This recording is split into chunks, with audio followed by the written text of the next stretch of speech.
That dress is very ugly. Would you hate to be enemies? We can leave outside. The library is noisy and warm. I am Captain Antonym. I speak only in antonyms, words that mean the opposite from each other. So what I really just said was, hello, Amy. That dress is very pretty.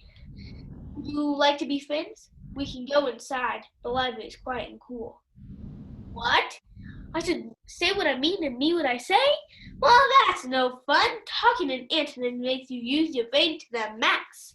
But if there are those of you out there who dwell in the, shall we say, slower mental latitudes, I can instantly become, ta-da, Captain Synonym, who is very truly sorry, contrite, regretful, and ashamed, embarrassed, apologetic, mortified, and conscience-stricken to have forced you to exceed your registered drink capacity.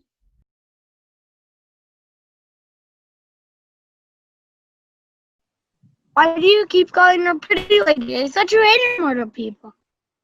A troll has to be two-faced. I forgot.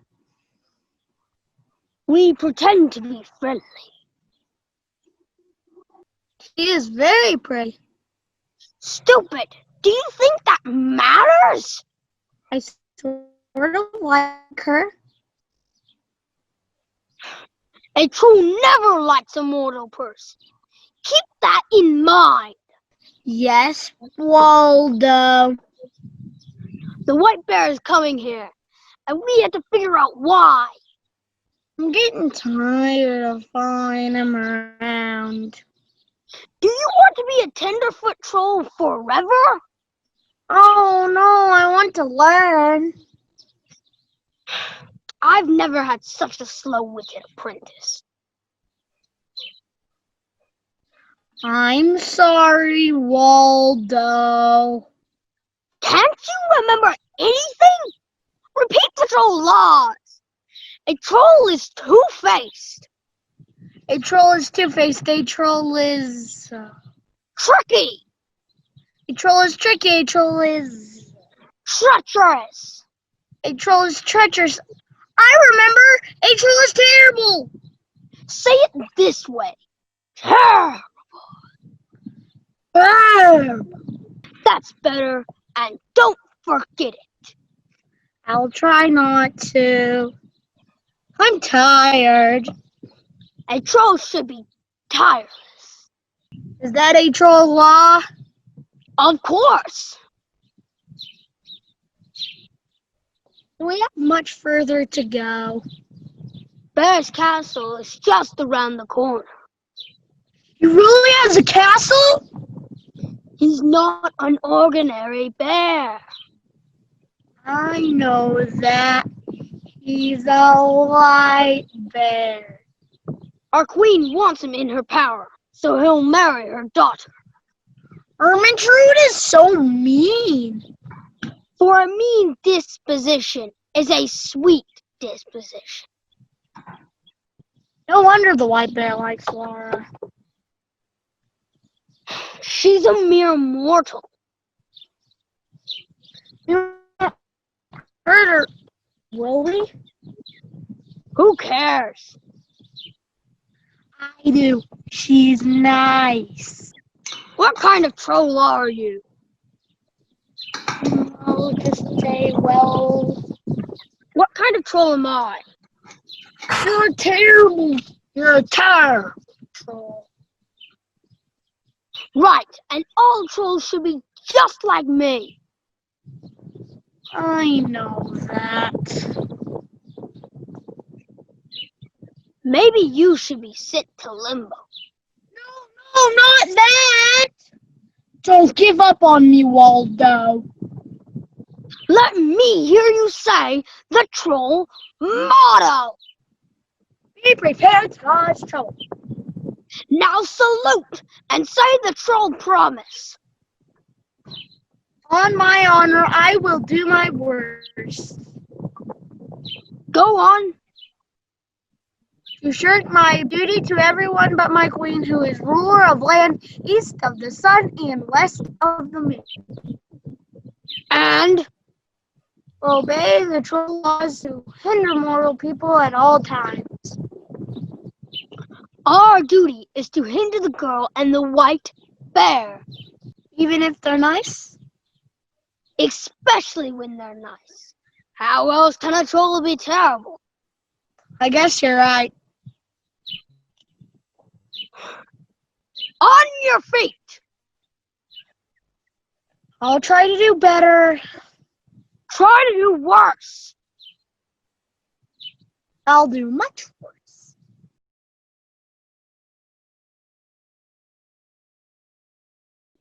I brought you some food, Jane. You must eat something. I'm not hungry. Perhaps later, then. Why do you sit here with a girl whom everyone believes to be a liar?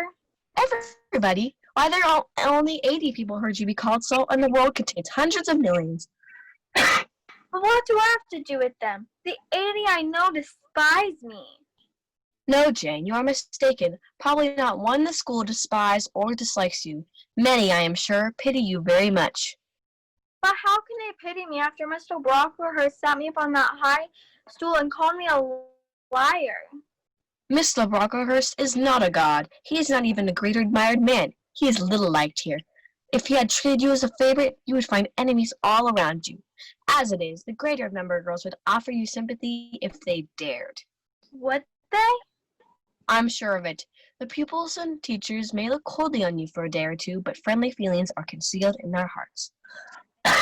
If only I could be sure. What does it matter, Jane, if all the world believes you wicked? If your own conscience absolves from your guilt, you will not be without friends. I know I should think well of myself, but that is not enough if others don't love me. I cannot bear to be alone and hated, Helen. Yet it is your duty to bear whatever you cannot avoid. It is weak and silly to say you cannot bear what you must. But you must suffer so much. That teacher, Mrs. Scatcherd, she flogged you for no reason. Cruel. She's severe. She dislikes my faults and never punishes me for no reason. If I were in your place, I should dislike her. I should resist her when she struck me with that rod. It is far better to endure patiently a smart, which nobody feels about yourself, than to commit a hasty action whose evil consequences connect with all those around you. But how can you have faults, Helen? To me, you seem very good. Then learn from me not to judge by appearances. I am, as Miss Scatcherd said, slatternly. I seldom am put, never keep things in order. I am careless. I forget rules. I read when I should learn my lessons. This is all very provoking to Miss Scatcherd, who is naturally neat, punctual, and particular. And cross and cruel. If only more of our teachers were like Miss Temple. Miss Temple is full of goodness. It pains her to be severe to anyone. She tells me of my faults, and tells me of them gently, and if I do anything worthy of praise, she gives a portion of it liberally. Miss Temple is always nice to me. Only this morning she said that she was pleased with my progress and would teach me drawing and French. Just when I was doing so well in my lessons, Mr. Brocklehurst has to ruin me. Now everything is lost. You must not think this, Jane. I know you were innocent from this charge that Mr. Brocklehurst has pompously made. Read it second-hand from your aunt. You see, I read a sincere nature in your eyes, and I'm sure Miss Temple does not believe it either. I have come on purpose to find you, Jane Eyre. Miss Temple. Miss Temple. Sit down, Helen. You look very tired. Is it all over, Jane? Have you cried your grief away? I'm afraid I shall never do that, ma'am. And why is that? Because I've been wrongly accused, and you, ma'am, and everyone else will now think me wicked. Well, Jane, we only think of you what you appear yourself to be. Continue to act as a good girl, and you'll satisfy me. Shall I, Miss Temple?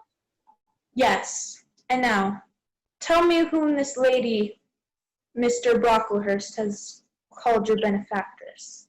She is not my benefactress.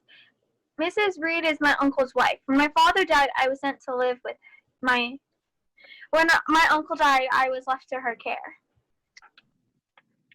Did she not adopt you of her own accord? No, ma'am. She was sorry to keep me, but my uncle made her promise before he died. Well, Jane, surely you know that when a criminal is accused, he has a right to defend himself. You have been charged with lying. Now you must defend yourself to me as well as you can. You will really listen to me? Yes, Jane. I was never happy at Gateshead. However, I carefully obliged. However hard I tried to please her, she always treated me with miserable cruelty. The worst thing she ever did was shut me up in the Red Room. What is the Red Room? A horrible place. It has a ghost in it, for my uncle died in that room and was laid there. No one would go into there at night if they could help it, but Mrs. Reed shut me up in there alone without a candle. I was so frightened I was suffocating.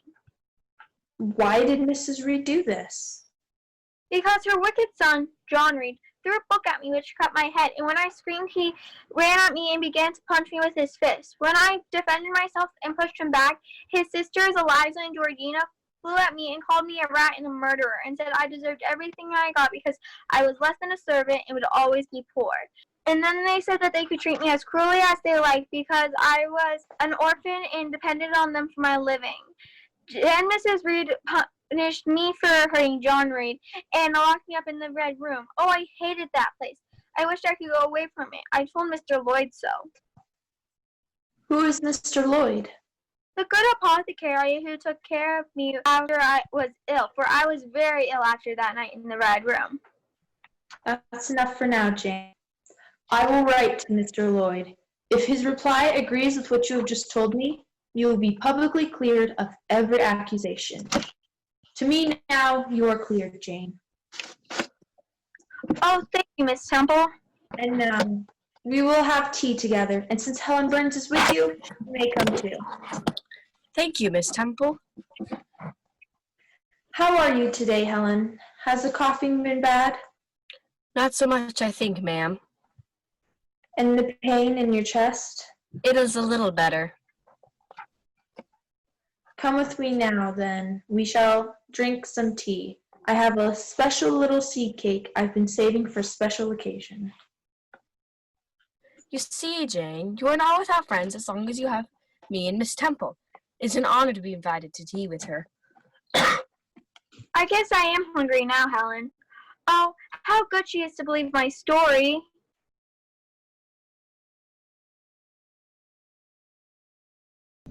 I like walking in the woods, though mostly I don't really walk, but I find a comfy place to sit, and then I listen. I listen to all the animals sleeping. I can hear their hearts beating, their eyes fluttering shut.